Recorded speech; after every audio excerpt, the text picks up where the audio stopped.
परमेश्वराचे उपकार स्मरण करा, त्याच्या नावाचा धावा करा, राष्ट्रांना त्याची कृत्ये जाहीर करा, त्याचे गुणगान करा, त्याची स्तोत्रे गा, त्याच्या सर्व अद्भुत कृत्यांचे वर्णन करा, त्याच्या पवित्र नामाचा अभिमान बाळगा.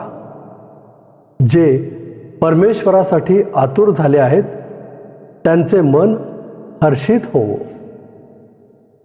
परमेश्वर व त्याचे सामर्थ्य यांचा शोध करा, त्याच्या दर्शनासाठी सदा आतुर असा. त्याने केलेली अद्भुत कृत्ये, त्याचे चमत्कार व त्याच्या तोंडचे निर्णय आठवा. त्याचा सेवक अब्राहम याचे वंशज हो, त्याचे निवडलेले याकोबाचे वंशज हो, तुम्ही असे करा. तो परमेश्वर आमचा देव आहे, त्याची न्यायकृत्ये सर्व पृथ्वीभर आहेत. तो आपला करार, हजारो पिढ्यांसाठी आज्ञा पिलेले आपले वचन सर्व काळ आठवतो. परमेश्वराचे स्तवन करा. शालोम प्रियजन हो, अनुग्रह प्रार्थना सहभागितेच्या आजच्या या ऑनलाईन उपासनेमध्ये आपल्या सगळ्यांचं मनपूर्वक स्वागत. आजच्या उपासनेला सुरुवात करण्यापूर्वी नेहमीप्रमाणे प्रार्थना करूया आणि उपासना प्रभूच्या हातात देऊया. प्रार्थना करू. परम दयाळू परमेश्वरा, आमच्या उद्धारक देवा, तुझी उपकार स्तुती करत आम्ही तुझ्या सानिध्यामध्ये येतो. सर्व मान महिमा गौरव तुला देतो. तू आमचा प्रेमळ प्रभू आहेस. आज आम्हाला एक नवीन संधी दिलेली आहेस तुझी आराधना करण्याची. याबद्दल आम्ही तुझे आभार मानतो. प्रभू, आम्ही ह्या संधीचा पुरेपूर उपयोग करून घेत मनापासून आत्म्याने खरेपणानं तुझी आराधना करावी म्हणून तू आमचं सहाय्य कर. आजची सर्व उपासना आशीर्वादित कर. आम्ही तुझी स्तुती स्तोत्र गाणार आहोत, तुझं वचन वाचणार आहोत, दानार्पण आणणार आहोत आणि प्रभू तुझा संदेश ऐकणार आहोत. हे सर्व आम्ही तुझ्या गौरवासाठी करणार आहोत, तुझ्या स्तुतीसाठी करणार आहोत, तुझ्या सान्निध्याचा अनुभव घेण्यासाठी करणार आहोत. आणि म्हणून बापा, आम्ही प्रार्थना करतो, तू आमचं पुढारीपण कर. तुझ्या सान्निध्याचा आम्हाला अनुभव येऊ दे, तुझा आशीर्वाद आम्हाला मिळू दे, यासाठी की तो आशीर्वाद आम्ही इतरांनाही द्यावा. ही सर्व प्रार्थना येशू आमचा तारणारा त्याच्या नावानं करतो म्हणून तो ऐक. आमेन. चला तर प्रियजन हो, प्रभूची उपकार स्तुती करूया. आज कॅनडाहून जोएल आणि डॅनियल पंडित हे दोघं भावंड प्रभूची स्तुती करण्यामध्ये आपलं सहाय्य करतायत. ते इंग्रजी गीते गात आहेत, परंतु आपल्या प्रियाची गाणी आहेत. तुम्हाला निश्चित आवडतील आणि आपण सगळे मिळून प्रभूची उपकार स्तुती करूया.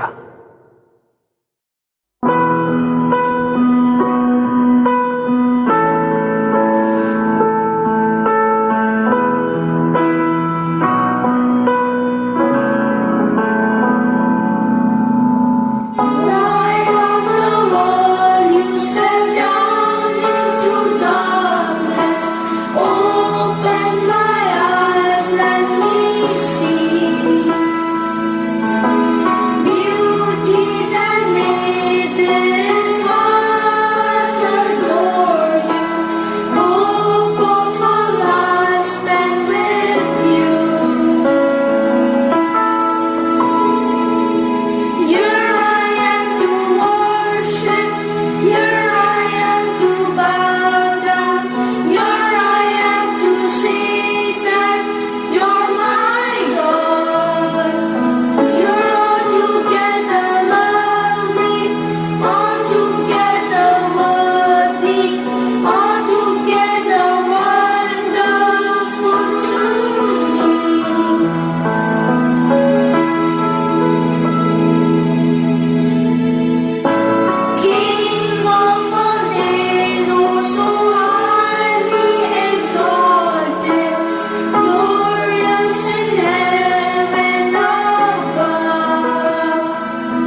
जोएल, डॅनियल या सुंदर गाण्यांमध्ये तुम्ही आमचं पुढारी पण केलं, आम्हाला प्रभूची स्तुती करण्यामध्ये सहाय्य केलं.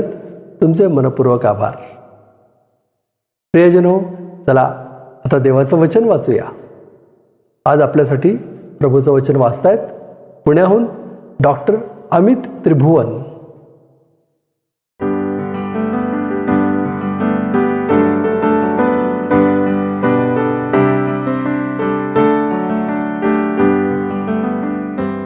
आजचा शास्त्रभाग आहे कलस्सैकारास पत्र 3रा अध्याय आणि 5 ते 12 ही वचनं.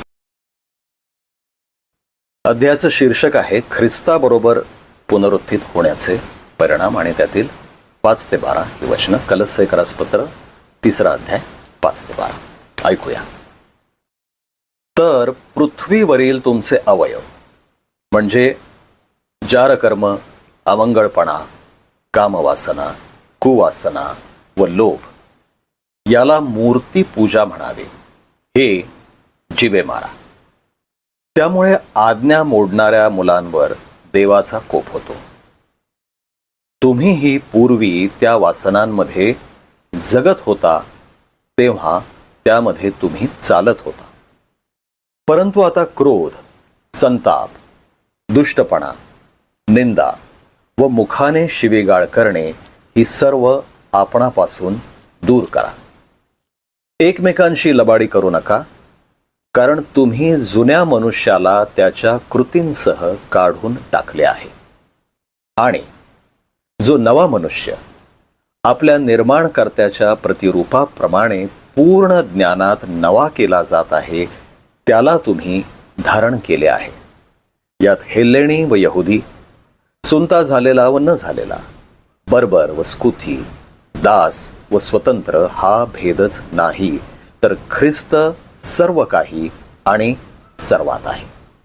तेव्हा तुम्ही देवाचे पवित्र व प्रिय असे निवडलेले लोक आहात म्हणून करुणायुक्त हृदय, ममता, सौम्यता, लीनता, सहनशीलता ही धारण करा.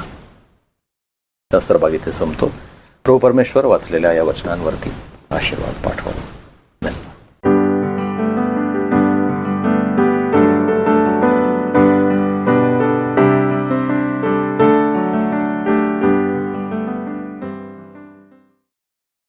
अमित, प्रभूचं वचन वाचण्यामध्ये आमचं पुढारीपण केलंस, आपला बहुमूल्य वेळ दिलास, आपला आवाज आमच्यासाठी दिलास, तुझे मनपूर्वक आभार.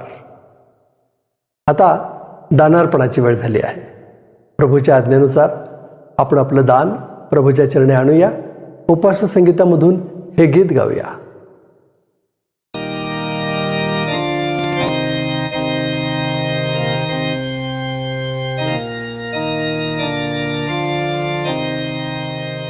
आपण उपासना संगीतामधून 429 क्रमांकाचे गीत गाऊया. ये उद्या जवळी सर्वांच्या परिचयाचं गाणं आहे आणि हे गाणं गात असताना आपण आपलं दान परमेश्वराच्या सेवेसाठी अर्पण करूया. अनुग्रह प्रेयर फेलोशिपच्या सेवेसाठी जर आपण दान देऊ इच्छिता तर माझ्या गुगल पेवर तुम्ही पाठवू शकता किंवा आमचा बँक अकाउंट आहे त्याच्यावर तुम्ही पाठवू शकता. मागच्या आठवड्यामध्ये एक दान आमच्याकडे पाठवण्यात आलं आणि पीटरच्या नावावर, पीटरच्या गुगल पेवर ते पाठवण्यात आलं, परंतु आम्हाला त्यांचा नंबर माहीत नाही आहे. आम्हाला जर त्यांचं नाव, नंबर समजलं तर आम्हाला त्यांचे आभार मानता येतील. आपण अनुग्रह प्रेयर फेलोशिपसाठी जे काही दान पाठवू इच्छिता ते माझा जो गुगल पे नंबर आहे त्यावरच पाठवावं अशी आपल्याला विनंती आहे. मी अनेकदा विनंती करतो की आपणही उपासना संगीतामधली गाणी गा आणि आम्हाला पाठवा, परंतु अद्यापपर्यंत कोणीच मला ही गाणी पाठवलेलं नाही आहे. मला वाईट वाटतं, परंतु पुन्हा एकदा मला आपल्याला विनंती करायची आहे की जर आपण आपल्या कुटुंबाच्या वतीनं, वैयक्तिक रीतीनं, पती पत्नी किंवा आपल्या घरातील कोणीही जर उपासना संगीतामधील गाणी गाऊ इच्छिता तर जरूर आपण ते गाणे आम्हाला पाठवा. येऊ दे जवळी तू जवळी, शिक्षाही देऊने घे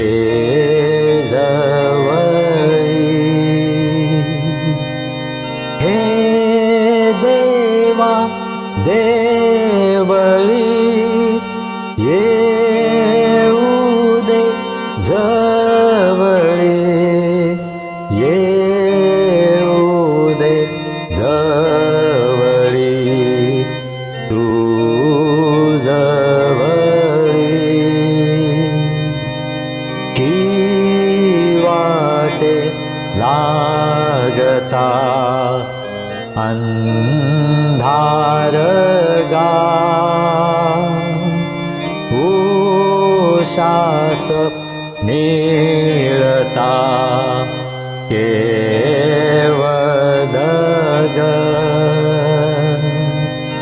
तू स्वप्नी आढळी येऊ दे जवळी येऊ दे जवळी तू जवळी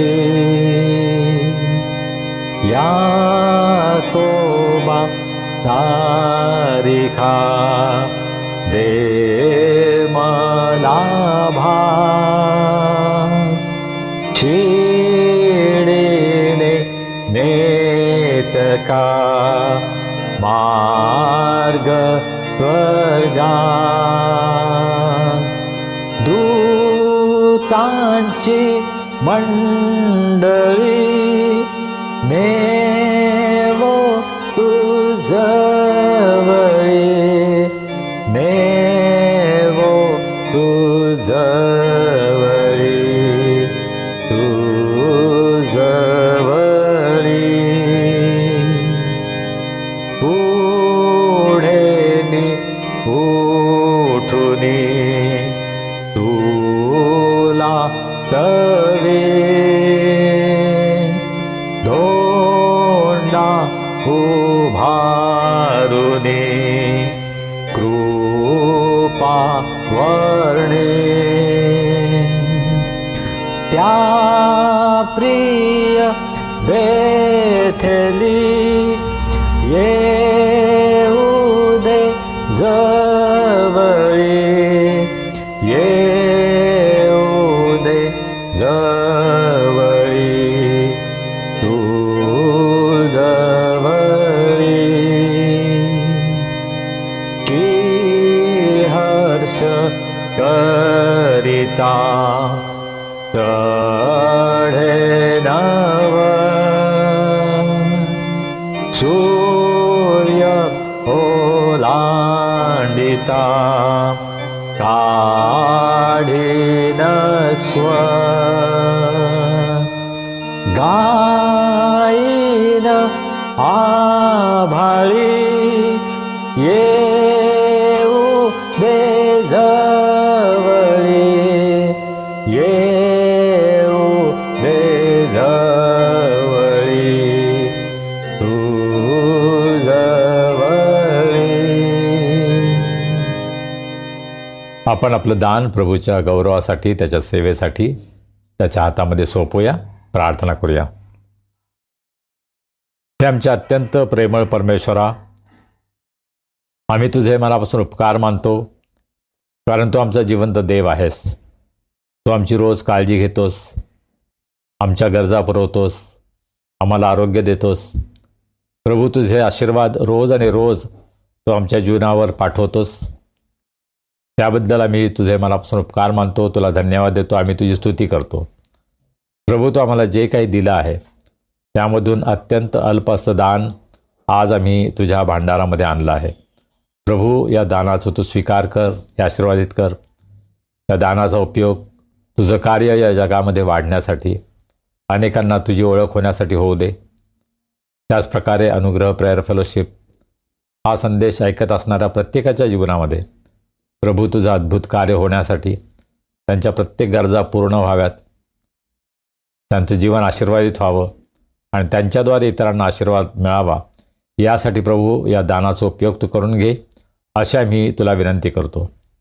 आम्ही तुझ्या वचनाकडे वळत असताना प्रभू आम्ही तुझं सहाय्य मागतो. तुझ्या पवित्र आत्म्याच्या द्वारे तुझ्या वचनाचा उलगडा तू आम्हाला कर. तुझी इच्छा समजण्यासाठी, तुझ्या आज्ञा पाळण्यासाठी प्रभू आम्हा सर्वांना तू तयार कर. आम्ही सर्वजण स्वतःला तुझ्या हातामध्ये सोपवतो. प्रभू, तू आम्हाला चालव. तारणारा प्रभू येशू ख्रिस्त याच्या नावाने आम्ही प्रार्थना करतो म्हणून तो ऐक. आमेन.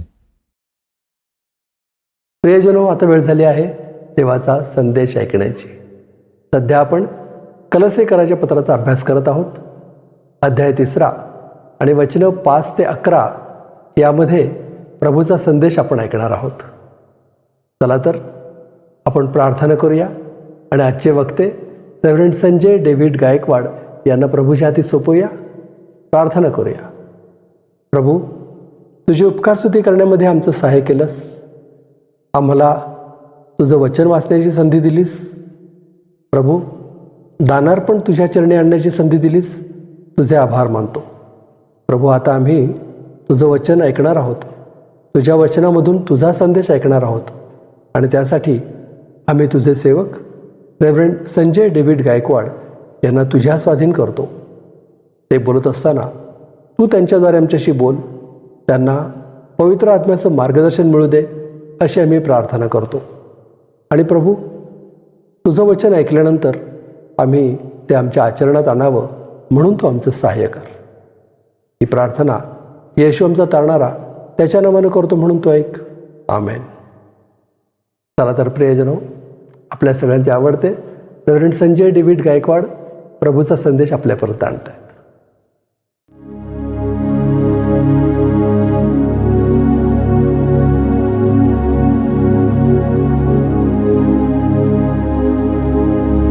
शालोम.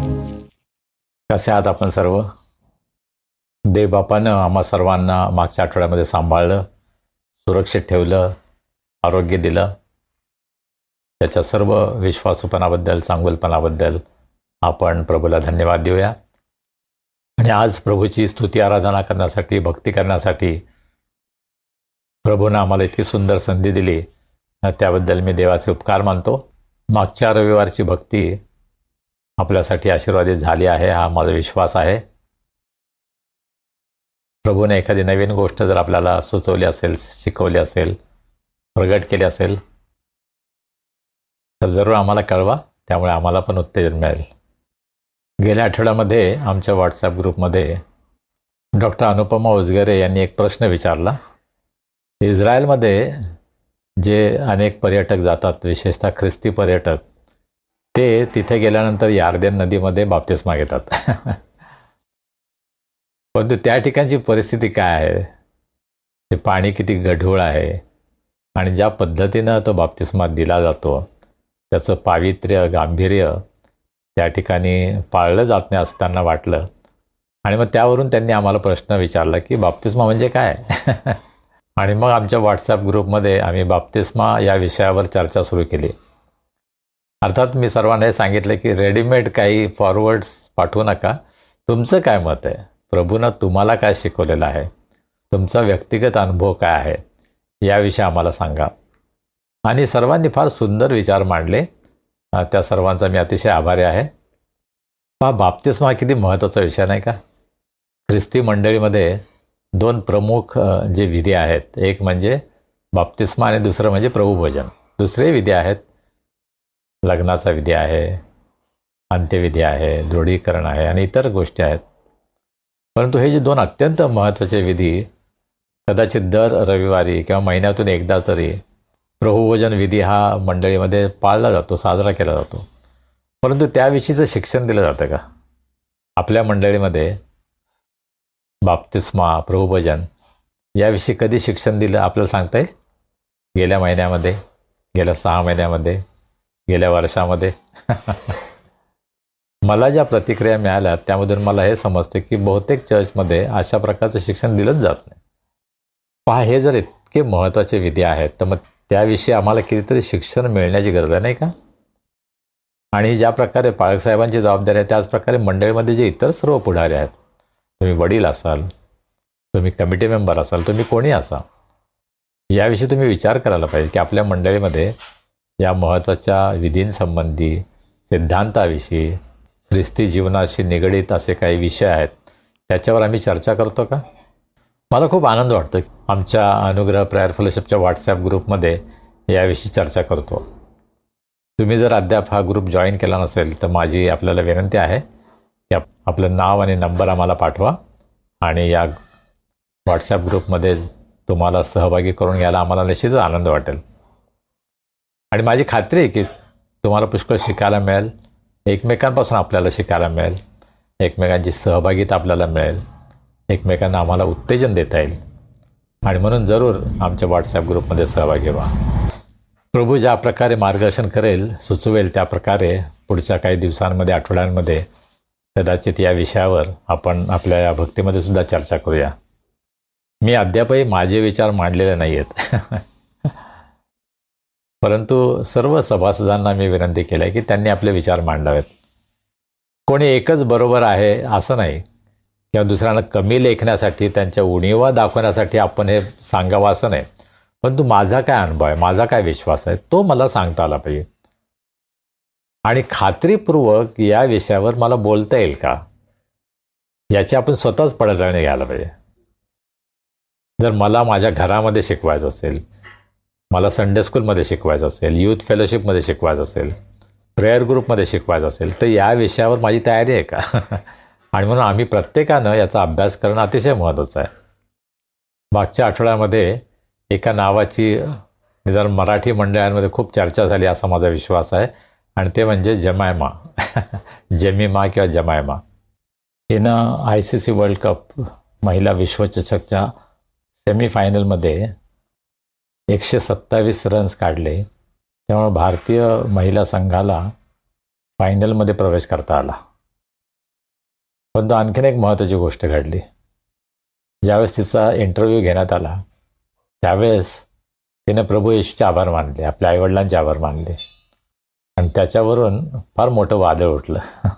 अर्थात सर्व ख्रिस्ती लोकांना ते ऐकून फार आनंद वाटला की तिने एका एवढ्या मोठ्या स्टेजवर प्रभू येशू ख्रिस्ताचा धन्यवाद केला, प्रभू येशू ख्रिस्ताचे आभार मानले, प्रभू येशू ख्रिस्ताची स्तुती केली, आणि फार सुंदर साक्ष तिच्या जीवनामधून मिळाली असा माझा विश्वास आहे. अर्थात ख्रिस्ताचा द्वेष करणाऱ्या अनेकांनी तिच्यावर अतिशय जहरी टीका केली. ही काय पहिली वेळच नाही आहे तिच्यावर टीका करण्याची. यापूर्वीसुद्धा तिच्यावर टीका झाली. तिच्यावर, तिच्या वडिलांवर, त्या संपूर्ण कुटुंबाला खूप त्रास देण्यात आला आहे. परंतु आपल्यावरील टीकेला तिनं बॅटने उत्तर दिलं. तिने असा काही झंझावाती खेळ केला की सगळ्यांचे डोळे दिपले असतील. तिचे अनेक व्हिडिओज मी पाहिलेत. ती फार सुंदर गिटार वाजवते, प्रेज अँड वर्शिपमध्ये, प्रभूच्या स्तुतीमध्ये ती भाग घेते, आणि हे संपूर्ण कुटुंब प्रभू येशू ख्रिस्ताला आपलं जीवन वाहिलेलं कुटुंब आहे. त्याबद्दल आम्ही प्रभूला धन्यवाद देतो. आणि अशाच प्रकारे वेगळ्या क्षेत्रामध्ये आपल्या ख्रिस्ती मुलामुलींनी, तरुणींनी सर्वांनी साक्ष देण्याची गरज आहे, नाही का? प्रचंड मोठं धाडस तिने दाखवलं. खरं म्हणजे ती एवढं म्हणू शकले असते की मी देवाचे आभार मानते, परंतु तिने येशूचं नाव घेतलं, त्यामुळं तिच्यावर पुष्कळ टीका झाली. परंतु तिने प्रभू येशू ख्रिस्ताला उंच केलं, याचा आम्हाला निश्चितच अभिमान आहे. आणि प्रभू तिचं संरक्षण करणार आहे, तिची काळजी घेणार आहे, यावर सुद्धा आमचा विश्वास आहे. आम्ही तेव्हापासून जमीमासाठी, तिच्या कुटुंबासाठी नेहमी प्रार्थना करतो. आपण सर्व प्रार्थना करूया तिच्यासाठी. आणि असे अनेक जे आहेत की जे अतिशय धैर्यानं प्रभू येशू ख्रिस्ताची साक्ष सार्वजनिक ठिकाणी देत आहेत. मनोरंजन विश्वामध्ये जॉनी लिव्हर आहेत की जे प्रभू येशू ख्रिस्ताची साक्ष अतिशय धैर्याने देतात, उघडपणे देतात. आणि अशा प्रकारे वेगवेगळ्या क्षेत्रामध्ये आम्ही उत्तम कामगिरी करायलाच पाहिजे. आणि त्याचबरोबर आम्ही प्रभू येशू ख्रिस्ताला सुद्धा धन्यवाद द्यायला पाहिजे. प्रभू येशू ख्रिस्ताचं नाव आम्ही उंचवायला हवं, नाही का?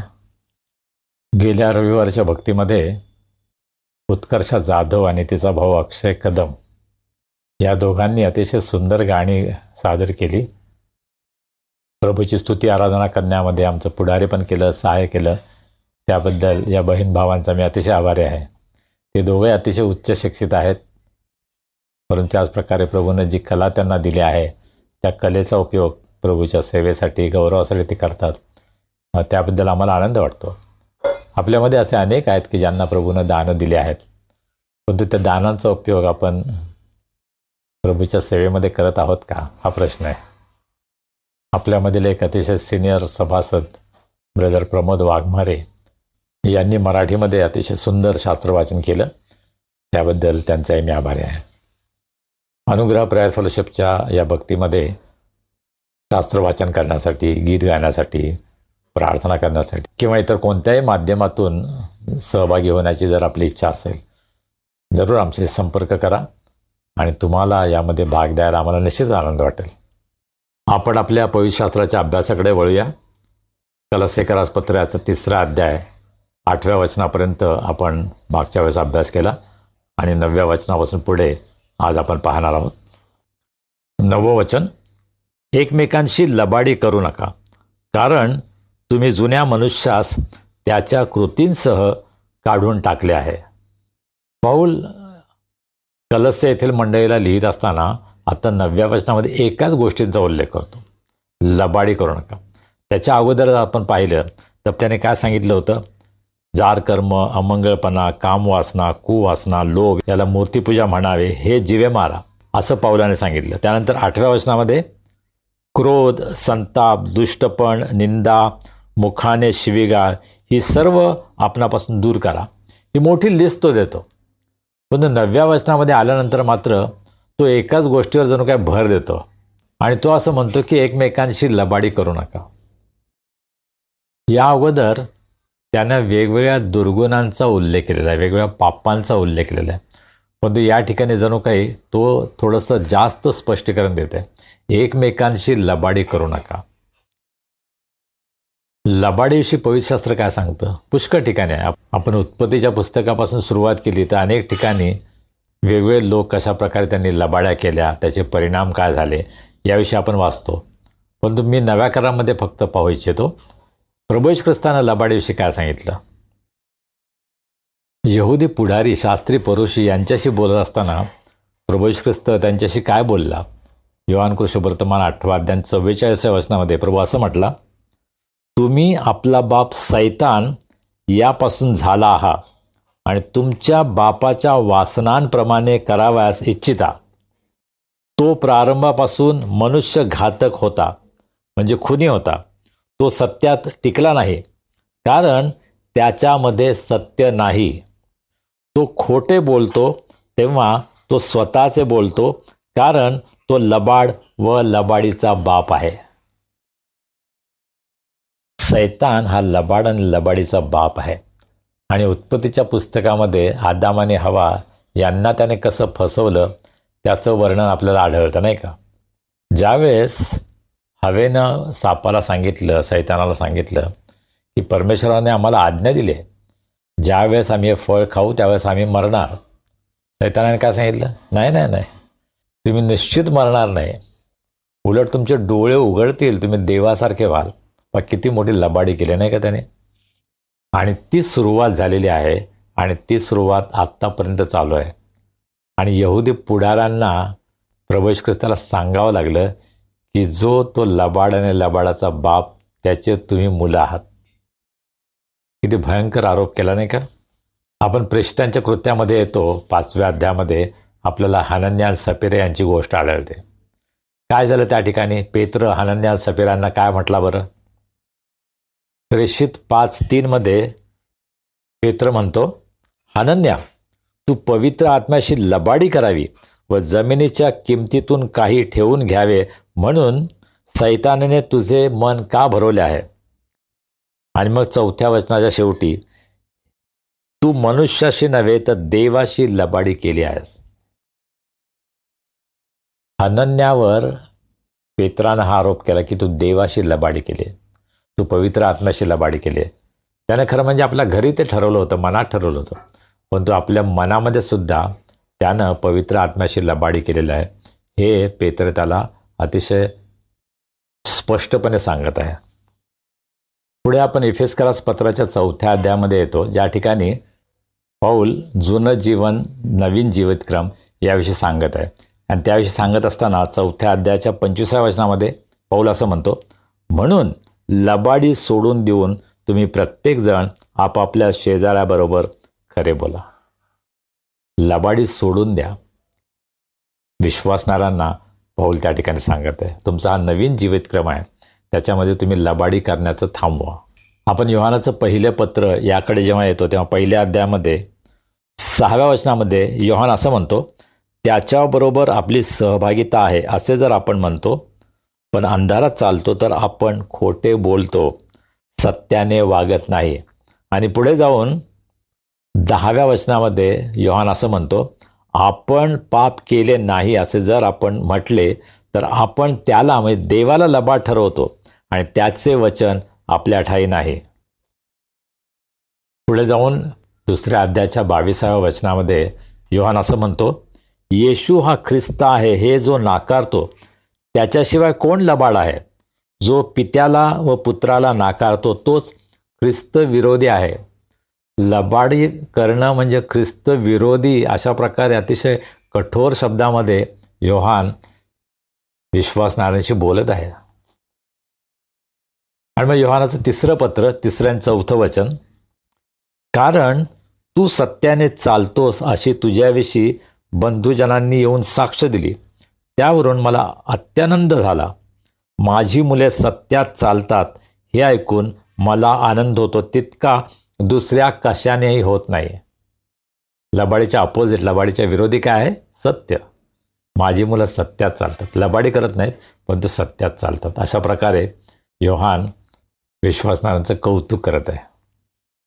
आणि मग प्रगटीकरणाच्या पुस्तकामध्ये आपण जेव्हा येतो तेव्हा 3 अध्यायाच्या 9व्या वचनामध्ये योहान असं म्हणतो, पहा, जे सैतानाच्या सभेचे असून आपणाला यहुदी म्हणवतात पण तसे नाहीत, ते खोटे बोलतात. त्यांच्यापैकी कित्येकास मी तुझ्या स्वाधीन करीन. पहा, ते येऊन तुझ्या पायाजवळ तुला नमन करतील. आणि मग शेवटी प्रगटीकरण 21:8 योहान असं म्हणतो, परंतु भेकड, विश्वास न ठेवणारे, अमंगळ, खून करणारे, जारकर्मी, चेटकी, मूर्तिपूजक व सर्व लबाड माणसे यांच्या वाट्यास अग्नीचे व गंधकाचे सरोवर येईल. हेच ते दुसरे मरण आहे. किती भयंकर आहे. हे जे सर्व दुर्गुण सांगितलेले आहेत, विश्वास न ठेवणारे, अमंगळ, खून करणारे, जारकर्मी, चेटकी, त्यांच्याबरोबरच लबाड. किती भयंकर आहे नाही का? लबाडी करणं किती भयंकर आहे. आम्ही सर्वजण लबाडी करतो. आपल्यापैकी कोणी असं आहे का छाती ठोकपणे सांगू शकतो, नाही, मी आयुष्यात कधीच लबाड बोललो नाही, मी कधीच खोटं बोललो नाही. आम्ही सर्व प्रभूसमोर दोषी ठरू. ज्यावेळेस आम्ही त्याच्यासमोर उभे राहू त्यावेळेस आम्हाला एक कबूल करावं लागेल की होय, मी लबाड आहे, मी लबाडी केली आहे. आता पाऊल या ठिकाणी विश्वासणाऱ्यांचं जीवन कसं असावं त्याविषयी सांगत आहे. तो म्हणतो की तुम्ही एकमेकांशी लबाडी करू नका. ख्रिस्ती लोक एकमेकांशी लबाडी करतात का? नक्कीच. मला विशेषतः वेगवेगळ्या कामांच्या बाबतीमध्ये जो अनुभव आहे, जे ख्रिस्ती नाहीत ते कदाचित त्यांच्या शब्दाचे पक्के असतात, पण तो अनेक ख्रिस्ती लोक हे आपल्या शब्दाला जागत नाहीत. ते लबाड्या करतात. विशेषतः पैशांच्या बाबतीमध्ये तुम्ही कोणाकडून तरी पैसे घेता आणि मग परत देताना तुम्ही कितीतरी सबबी सांगता, कितीतरी खोट्या गोष्टी सांगता. याचा अनुभव मी घेतलेला आहे. घरामध्ये वेगवेगळ्या प्रकारची कामं करताना जेव्हा मी एखाद्या ख्रिस्ती व्यक्तीला सांगतो त्यावेळेस त्याच्याबरोबरचा माझा अनुभव पुष्कळदा फार वाईट असतो.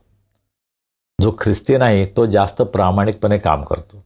जे ख्रिस्ती आहेत ते पुष्कळदा आम्हाला फसवतात, आमच्याशी लबाड बोलतात, आमच्याशी लबाडीने वागतात.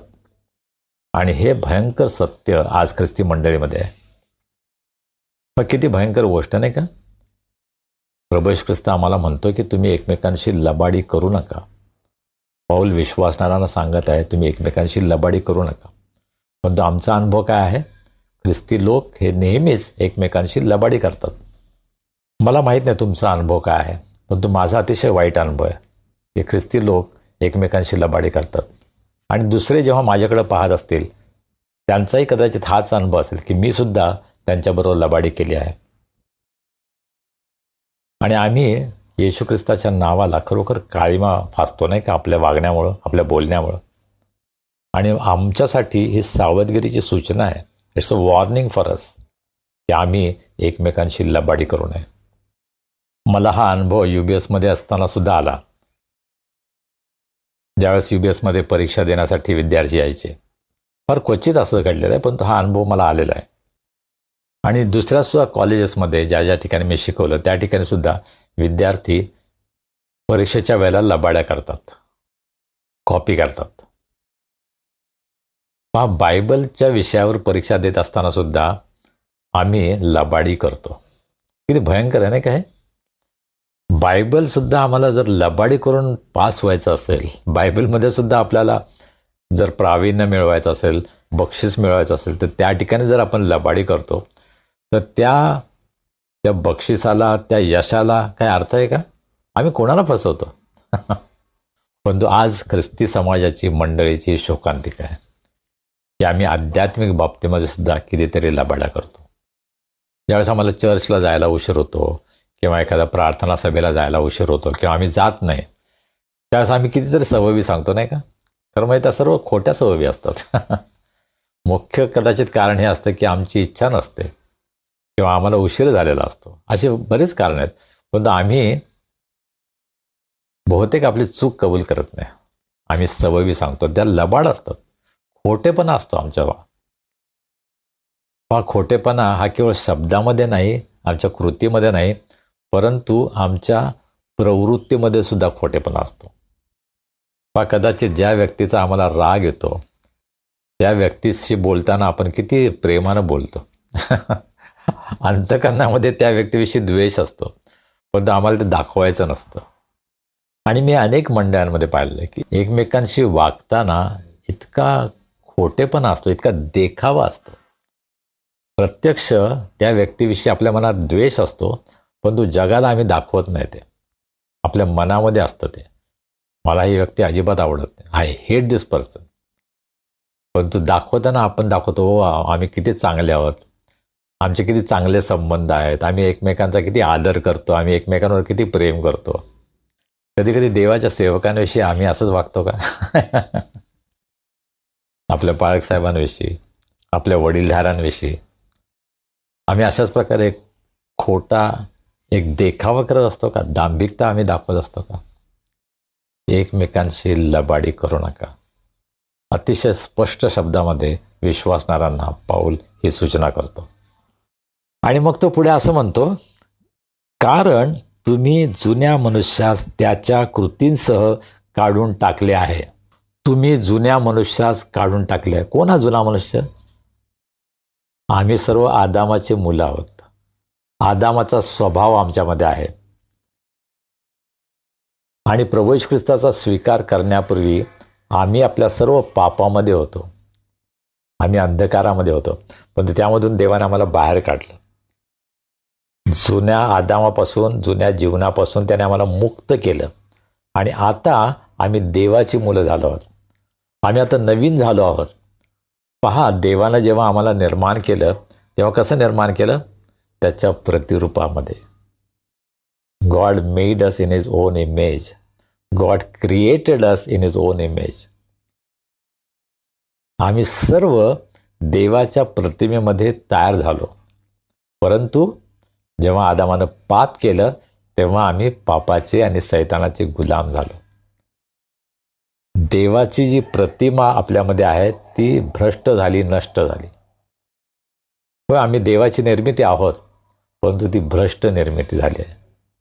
त्यामुळंच आज मानवांमध्ये इतक्या समस्या आहेत. आम्ही एकमेकांचा द्वेष करतो, आम्ही एकमेकांना कमी लेखतो, एकमेकांचा तिरस्कार करतो, एकमेकांना आम्ही त्रास देतो. कारण हा जुना आदाम आमच्यामध्ये आहे. ज्यावेळेस आम्ही प्रभू येशू ख्रिस्ताचा स्वीकार करतो आणि ज्यावेळेस आमचा बाप्तिस्मा होतो त्यावेळेस आम्ही ख्रिस्ताच्या मरणामध्ये, पुरलं जाण्यामध्ये आणि पुनरुत्थानामध्ये सहभागी होतो. पहा, हा जुना माणूस मेलाच पाहिजे, तो पुरला गेला पाहिजे आणि मग ख्रिस्तामध्ये आपण जिवंत होतो. ख्रिस्ताचं जीवन आमच्यामध्ये येतं. पहा, हे झालेलं आहे, हे नव्यानं होत नाही. जेव्हा आपण प्रभूचा स्वीकार करतो त्यावेळेस आमच्यातला हा जुना मानव मेलाच पाहिजे. जर तसं झालं नसेल तर मग आम्ही जुन्या मानवामध्येच आहोत. होय, जुना स्वभाव कदाचित आमच्यामध्ये राहील, सैतानाचा प्रभाव आमच्यामध्ये असेल, परंतु आम्ही आता देवाची मुलं झालो आहोत. आम्ही येशू ख्रिस्ताच्या द्वारे, त्याच्या बलिदानाद्वारे देवाची मुलं झालो आहोत. मागच्या वेळेस मला असं वाटतं मी काही शास्त्रभाग सांगितले. योहान कृष्णवर्तमान 1 अध्याय 11-12 ही वचनं, की ज्यांनी त्याच्यावर विश्वास ठेवला त्यांना, म्हणजे त्याच्या नावावर विश्वास ठेवणाऱ्यांना त्यानं देवाची मुलं होण्याचा अधिकार दिला. याचा अर्थ हा अधिकार नव्हता आधी. आम्ही देवाची मुलं नव्हतो. आणि म्हणूनच यहुद्यांना प्रभू येशू ख्रिस्त म्हणतो की तुम्ही सैतानाच्या आहात, सैतानाची मुलं आहात. सैतान तुमचा बाप आहे, जो लबाडीचा आहे. पण आता आम्ही लबाडीचे नाही, आम्ही आता ख्रिस्ताची मुलं आहोत, आम्ही देवाची मुलं आहोत, आम्ही पवित्र जीवन जगत आहोत. हो, आमच्यामध्ये समस्या आहेत, पापाचा प्रभाव आमच्यामध्ये आहेत, आमच्याकडून चुका होतात, परंतु मूलतः आमच्यातला हा बदल झालेला आहे. आम्ही आता ख्रिस्तामध्ये आहोत, आमचा नवा जन्म झालेला आहे. आम्ही आता मेलेले नाही आहे, आम्ही जिवंत आहोत आणि हे जिवंत आम्ही प्रभू येशू ख्रिस्तामध्ये आहोत. तर जुन्या मनुष्यास त्याच्या कृतीसह तुम्ही काढून टाकलं आहे. हे एकदाच होतं, पुन्हा पुन्हा होत नाही. हे एकदाच झालेलं आहे. ज्यावेळेस आपला नवा जन्म होतो, ज्यावेळेस आमचं तारण होतं, त्यावेळेस आम्ही जुना मनुष्य काढून टाकतो. आता आम्हाला प्रभू येशू ख्रिस्ताबरोबर त्याच्या जीवनामध्ये चालायचं आहे, वाटचाल करायचं आहे. आणि मग पुढे पाऊल असं म्हणतो 10व्या वचनामध्ये, आणि जो नवा मनुष्य आपल्या निर्माणकर्त्याच्या प्रतिरूपाप्रमाणे पूर्ण ज्ञानात नवा केला जात आहे, त्याला तुम्ही धारण केले आहे. काय झालेलं आहे? मी अगोदर सांगितलं, जुना मनुष्य काढून टाकला म्हणजे आदामाला तुम्ही काढून टाकलेलं. आता तुम्ही पुन्हा देवाच्या प्रतिरूपाप्रमाणे, जो निर्माणकर्ता ज्याने आम्हाला त्याच्या प्रतिरूपामध्ये निर्माण केलं, ते प्रतिरूप आम्हाला पुन्हा मिळालेलं आहे आणि त्याप्रमाणे आम्ही पूर्ण ज्ञानामध्ये नवे केले जात आहोत. नवं केलं जाण्याची प्रक्रिया सुरू झालेली आहे, परंतु हे स्थित्यांतर घडलेलं आहे. आम्ही मरणातून जीवनामध्ये आलेलोच आहोत.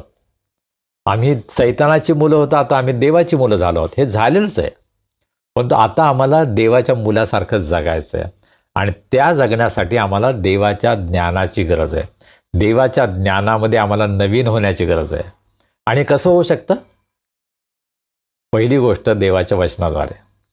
देवाचं वचन आम्हाला त्याचं सत्य प्रगट करतं आणि सत्य आम्हाला ज्ञान देतं, आमचा अज्ञान, आमचा अंधकार दूर करतं. आणि म्हणून आम्हाला पवित्रशास्त्र पुन्हा पुन्हा वाचण्याची गरज आहे. रोज आणि रोज या ज्ञानामध्ये आम्हाला नवीन होण्याची गरज आहे. केवळ पवित्रशास्त्र पुरेसं आहे का? नाही. आम्हाला प्रार्थनेमध्ये वेळ घालवण्याची गरज आहे. आम्हाला इतरांबरोबर सहभागितेमध्ये वेळ घालवण्याची गरज आहे. आम्हाला साक्ष देण्याची गरज आहे. या सर्व गोष्टी जेव्हा आमच्या जीवनामध्ये होतात, तेव्हा आम्ही देवाच्या प्रतिरूपाप्रमाणे ज्ञानामध्ये नवे होत जातो. आणि ही प्रक्रिया आम्हा प्रत्येकाच्या जीवनामध्ये सुरू झाली आहे, ज्यांनी आपलं जीवन प्रभू येशू ख्रिस्ताला समर्पित केलं आहे. हे प्रत्येक वेळेला नवीन होत नाही. आता मी उठल्यानंतर आजचा दिवस मी आता नवीन प्रभूमध्ये होणार आहे, नाही. माझ्या जीवनामध्ये स्थित्यंतर घडलेलं आहे. मी माझ्या पापामध्ये मृत होतो, परंतु ख्रिस्तानं मला जिवंत केलं. मी आता जिवंत झालो आहे, मी देवाचं मूल झालो आहे. आता या नव्या ज्ञानामध्ये, जीवनामध्ये मला वाढत जायचं आहे आणि त्यासाठी आम्हाला देवाच्या वचनाची गरज आहे, आम्हाला प्रार्थनेची गरज आहे, आम्हाला एकमेकांच्या सहभागितेची गरज आहे. पहा, आम्ही कोणीही स्वतंत्र ख्रिस्ती जीवन जगू शकत नाही. No man is an island. आम्ही कोणी एका बेटावर ख्रिस्ती जीवन जगू शकत नाही. आम्हा सर्वांना एकमेकांची गरज आहे. मग त्यासाठीच मंडळी आहे, ख्रिस्ताची मंडळी. त्यासाठीच ख्रिस्तानं तयार केलेली आहे, निर्माण केलेली आहे, की आम्ही एकमेकांना मदत करावी, उत्तेजन द्यावं, प्रभूच्या ज्ञानामध्ये, प्रभूच्या मार्गामध्ये वाढण्यासाठी, चालण्यासाठी आम्ही एकमेकांना सहाय्य करावं. आपल्या जीवनामध्ये हे होत आहे का? मी कोणाला तरी सहाय्य करत आहे का? उत्तेजन देत आहे का? पहा, मंडळीमध्ये आम्ही किती स्वार्थी झालो, नाही का? मला काय मिळेल, मला आशीर्वाद मिळेल, मला हे मिळेल, मला ते मिळेल, परंतु मी काय देत आहे? मी मंडळीसाठी, प्रभूसाठी काय देत आहे याचा विचार मी करत आहे का? आता याचा अर्थ असा नाही की मी मंडळीच्या ॲक्टिव्हिटीजमध्ये भाग घ्यायचा. ॲक्टिव्हिटीज आपण कुठल्याही प्रकारचं समर्पण नसताना सुद्धा करू शकतो, हा माझा अनुभव आहे. चर्चमध्ये अनेक जण आहेत जे पुढारी पण करतात, परंतु त्यांचा आणि ख्रिस्ताचा काही संबंध नाही. त्यांचं ख्रिस्तावर प्रेम नाही आहे, ख्रिस्ताचा सन्मान ते करत नाहीत, परंतु ते मंडळीमध्ये मोठमोठ्या पदांवर आहेत. खरोखर ख्रिस्तामध्ये जीवन जगत असताना आम्ही इतरांना ख्रिस्ताच्या मार्गामध्ये चालण्यासाठी उत्तेजन देत आहोत का, हा प्रश्न आहे. आणि त्यासाठी आपल्याला स्वतःच्या जीवनाकडे पाहण्याची गरज आहे. मी ख्रिस्ताच्या ज्ञानामध्ये नवा होत आहे का? ज्ञानामध्ये वाढ होत आहे का? की 20 वर्षापूर्वी, 30 वर्षापूर्वी, 10 वर्षापूर्वी जे माझं ख्रिस्ती जीवन होतं तेच आज आहे? काय फरक नाही? देवाच्या ज्ञानामध्ये मी वाढत आहे का? आणि देव त्याच्या पवित्र आत्म्याच्या द्वारे त्याच्या वचनाचा उलगडा आम्हाला करतो, यासाठी की आम्ही देवाच्या ज्ञानामध्ये वाढावं. पाऊल म्हणतो, जो नवा मनुष्य त्याला तुम्ही धारण केला आहे, म्हणजे ऑलरेडी झालेलं आहे. तुम्ही ज्यावेळेस ख्रिस्ताचा स्वीकार करता त्यावेळेस ख्रिस्त तुम्हाला त्याचं नीतिमत्वाचं वस्त्र देतो, तुम्ही ते धारण केलेलं आहे. तुम्ही ख्रिस्ताला धारण केलेलंच आहे, फक्त आता त्यामध्ये तुम्हाला वाढण्याची गरज आहे, प्रगती करण्याची गरज आहे. एकाच ठिकाणी थांबून चालणार नाही. आणि मग शेवटी 11 वचन, यात हेल्लेणी व यहुदी, सुनता झालेला व न झालेला, बर्बर व स्कुती, दास व स्वतंत्र हा भेदच नाही, तर ख्रिस्त सर्व काही आणि सर्वात आहे. त्या काळामध्ये समाजाची जी परिस्थिती होती त्याचं वर्णन करत असताना पाऊल त्यांना सांगत आहे, विश्वासणाऱ्यांना, कलसेतील मंडळीला, की आता हेल्लेनी म्हणजे ग्रीक आणि यहुदी हा भेद नाही, सुनता झालेला सुनता न झालेला हा भेद नाही. बर्बर म्हणजे रानटी लोक, स्कुती म्हणजे जे देवाला ओळखत नाहीत, जे सिव्हिलायझेशनपासून दूर आहेत, जे कदाचित जुनाट प्रथांना धरून असलेले लोक आहेत, जे दास आहेत, जे स्वतंत्र आहेत. त्या काळामध्ये गुलामगिरीची पद्धती होती, अनेक गुलाम होते, ख्रिस्ती लोकांच्या घरामध्ये गुलाम होते आणि काही स्वतंत्र होते. या नवीन जीवनामध्ये अशा प्रकारे भेदभाव होणार नाही, करून चालणार नाही, असं पाऊलाचं म्हणणं आहे. हा 2000 वर्षांपूर्वी पाऊलाने सांगितलं की तुमच्यामध्ये आता कोणी ग्रीक नाही, यहुदी नाही, कोणी सुनता झालेला, न सुनता झालेला, कोणी आदिवासी, कोणी खालच्या जातीचा, कोणी गुलाम, कोणी स्वतंत्र, असा कुठलाही भेदभाव नाही. परंतु आज मंडळीचं हे चित्र आहे का? नाही. आम्हाला अतिशय दुःखानं कबूल करावं लागेल की नाही, आमच्यामध्ये अद्यापही भेद आहेत. आमच्यामध्ये आता वेगवेगळ्या नवीन प्रकारचे भेदभाव सुरू झाले आहेत. कोणी श्रीमंत आहेत, कोणी गरीब आहेत, कोणी उच्च पदावर आहेत, कोणी अतिशय साधं काम करणारे आहेत. त्यांच्यामध्ये भेदाभेद केला जातो. जर तुम्ही उच्च पदावर असाल, तुम्ही भरपूर पैसे कमवत असाल, तर तुम्हाला मंडळीमध्ये महत्त्वाचं स्थान दिलं जातं.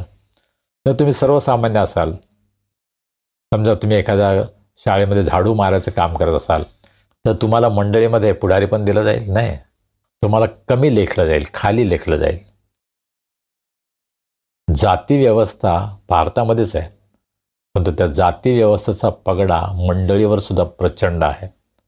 दक्षिण भारतामध्ये खालच्या जातीच्या लोकांसाठी वेगळे चर्चेस होते. जे उच्च जातीचे ख्रिस्ती लोक आहेत त्यांच्या चर्चमध्ये खालच्या जातीच्या ख्रिस्ती लोकांना यायला परवानगीच नव्हती. कदाचित हा जो उघड भेदाभेद आहे तो थांबला असेल, परंतु गुप्तपणे आजही मंडळांमध्ये जाती व्यवस्थेवरून भेद आहेत. पूर्वी ज्यावेळेस मला आईवडील सांगायचे की आमच्या मुलीसाठी मुलगा पहा की आमच्या मुलासाठी मुलगी पहा, त्यावेळेस काही जण आम्हाला सांगायचे आम्हाला विशिष्ट भागातलीच पाहिजे. मला आश्चर्य वाटायचं, का असं? आणि मग माझ्या पप्पांनी मला समजावून सांगितलं, त्याचा अर्थ विशिष्ट जातीचीच व्यक्ती पाहिजे, विशिष्ट जातीचा मुलगा, विशिष्ट जातीची मुलगी पाहिजे. कारण महाराष्ट्राच्या वेगवेगळ्या भागामध्ये जे ख्रिस्ती लोक आहेत ते वेगवेगळ्या जातीमध्ये विभागलेले आहेत. काही ठिकाणी महार आहेत, काही ठिकाणी मांग आहेत, काही ठिकाणी इतर आहेत, आणि त्यांच्यामध्ये जातीभेद केला जातो. मला ह्याची कल्पना नव्हती. या बाबतीमध्ये मी खूप अज्ञानी होतो. परंतु नंतर मला पाहायला मिळालं की जातीवरून सुद्धा आम्ही एकमेकांमध्ये भेद करतो. एकमेकांशी विवाह करण्याची त्यांची तयारी नाही आहे. मंडळांमध्ये पुष्कळदा पुढारीपण जे आहे ते जातीवर अवलंबून असतं. अशा गोष्टी मला सांगण्यात आल्या आणि मला खूप वाईट वाटलं. आम्ही स्वतःला ख्रिस्ती म्हणवतो, परंतु अद्याप आम्ही जातीच्या बंधनामध्ये आहोत, त्या जोखडामध्ये आहोत, त्या गुलामगिरीमध्ये आहोत. आजही आम्ही स्वतंत्र नाही आहे. 2000 वर्षांपूर्वी जो संदेश पाऊलानं कलस येथील मंडळीला दिला तो आजही आमच्या मंडळीला पाहिजे, नाही का? कारण आजही आमच्यामध्ये भेदाभेद आहे, मतभेद आहेत. दुसऱ्यांना आम्ही कमी लेखतो. तो माझ्या जातीचा नाही, तो माझी भाषा बोलत नाही, तो माझ्या स्टेटसचा नाही, म्हणून मी त्याला महत्त्वाचं स्थान देणार नाही. अशा प्रकारचं भयंकर चित्र आज मंडळांमध्ये पाहायला मिळतं आणि त्याबद्दल आम्हाला पश्चाताप करण्याची गरज आहे. आम्हाला देवाची क्षमा मागण्याची गरज आहे. आम्हाला एकमेकांची क्षमा मागण्याची गरज आहे की आम्ही आजही एकमेकांशी भेदाभेद करतो. आम्ही काही लोकांना कमी लेखतो. एखादी व्यक्ती उच्च जातीची असेल, एखादी उच्च पदावर व्यक्ती असेल, श्रीमंत असेल, त्या व्यक्तीला मंडळीमध्ये वारेमाप महत्त्व दिलं जातं. का बरं? इतर काही कमी आहेत त्यांच्यापेक्षा? परंतु नाही, अद्यापही आमच्यातले हे मतभेद गेलेले नाही. आम्ही अद्यापही आध्यात्मिकरित्या आंधळे आहोत. हो, आमचा कदाचित नवा जन्म झाला आहे, आम्ही देवाचे मुलं झालो आहोत, परंतु आमच्यामध्ये ह्या ज्या चुकीच्या गोष्टी रुजलेल्या आहेत त्या आम्हाला काढण्याची गरज आहे. दुःख याचं आहे की काही लोक त्याचं समर्थन करतात. नाही नाही, हे पवित्र शास्त्राला धरूनच आहे. नाही नाही, देवाने मुद्दाम असं तयारच केलेलं आहे, देवाच्या योजनेप्रमाणेच आहे. आणि अतिशय लटक्या सबबी दिल्या जातात. आम्ही पापामध्ये आहोत हे आम्हाला कबूल करायचं नाही आहे. आम्हाला पश्चातापाची गरज आहे हे आम्ही कबूल करत नाही आहे. आमची साक्ष इतरांसमोर काय जाईल? कदाचित इतर धर्मी असं समजतात की ख्रिस्ती लोकांमध्ये जातीभेद नाही आहे, जाती व्यवस्था नाही आहे, परंतु अत्यंत गुप्तपणे या जाती व्यवस्थेचं पालन जर आम्ही करत आहोत तर त्याबद्दल आम्हाला देवाला जाब द्यावा लागेल. या वचनाच्या शेवटी पाऊल असं म्हणतो, ख्रिस्त सर्व काही आणि सर्वात आहे. Christ is all and in all. सर्व गोष्टी या ख्रिस्तासाठी आम्ही करत आहोत का? ख्रिस्तामध्ये करत आहोत का? हा प्रश्न आहे. हा नियम आम्ही लागू करायला पाहिजे की सर्व गोष्टीमध्ये मला ख्रिस्त दिसतो का? माझा जो भाऊ तो कदाचित रस्ता झाडायचं काम करत असेल, अत्यंत साधं काम करत असेल, परंतु त्याच्यामध्ये सुद्धा ख्रिस्त मला दिसतो का? माझा भाऊ किंवा बहीण जी अत्यंत गरीब आहे, दुर्बळ आहे, त्याच्यामध्ये मला ख्रिस्त दिसतो का? देवानं आमचे डोळे उघडण्याची गरज आहे. ख्रिस्त सर्व ठिकाणी आम्हाला दिसायला पाहिजे. ख्रिस्त सर्वांमध्ये आहे याचं ज्ञान आम्हाला होण्याची गरज आहे. आज आम्हाला खरोखर पश्चाताप करण्याची गरज आहे, नाही का? आपल्या मंडळीमध्ये संजीवन यावं, प्रभूचं कार्य व्हावं अशी जर आमची इच्छा असेल तर आम्हाला प्रभूची इच्छा समजून घेऊन प्रभूच्या मार्गामध्ये चालण्याची गरज आहे.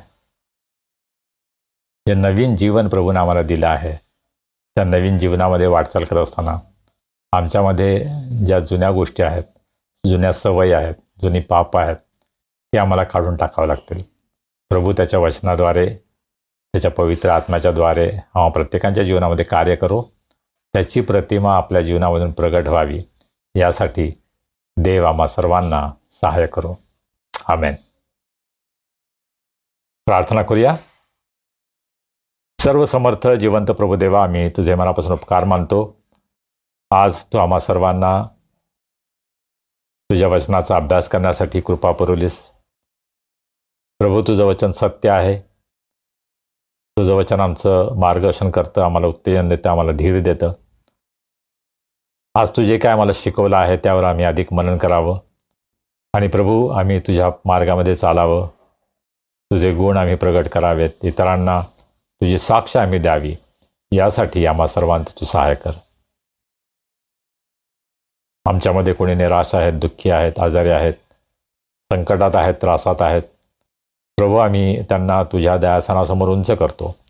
आज तू त्यांची भेट घे, त्यांना स्पर्श कर, त्यांना आरोग्य दे.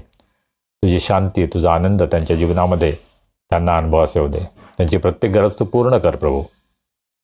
ज्यांचे वाढदिवस आहेत, विवाहाचे वर्धापन दिन आहेत, प्रभू त्यांनाही तू आशीर्वादित कर. त्यांना तू आजपर्यंत सांभाळलंस, आम्ही तुला धन्यवाद देतो. आम्ही प्रार्थना करतो त्यांचा येणारा प्रत्येक दिवस हा तू आशीर्वादाचा कर. त्यांची प्रत्येक गरज पूर्ण कर. त्यांचं जीवन इतरांसाठी आशीर्वाद होऊ दे, अशी आम्ही तुला विनंती करतो. प्रभू, या येणाऱ्या आठवड्यामध्ये तू आम्हा सर्वांचा सांभाळ कर. आम्हाला सुरक्षित ठेव, निरोगी ठेव.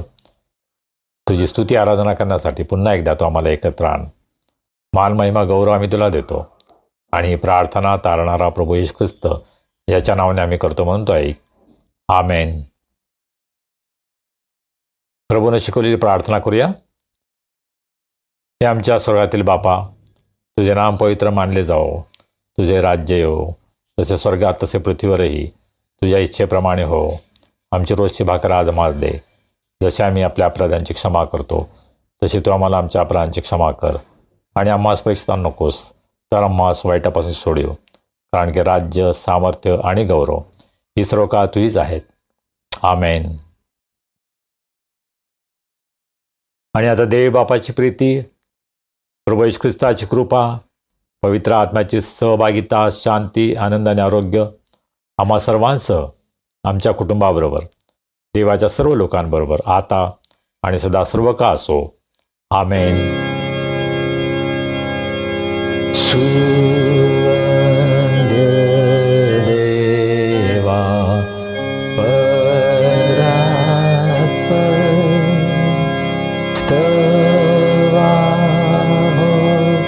त्याला खाली तो बाप पुत्र आत्मा प्रेक्याला द्या अंतमा.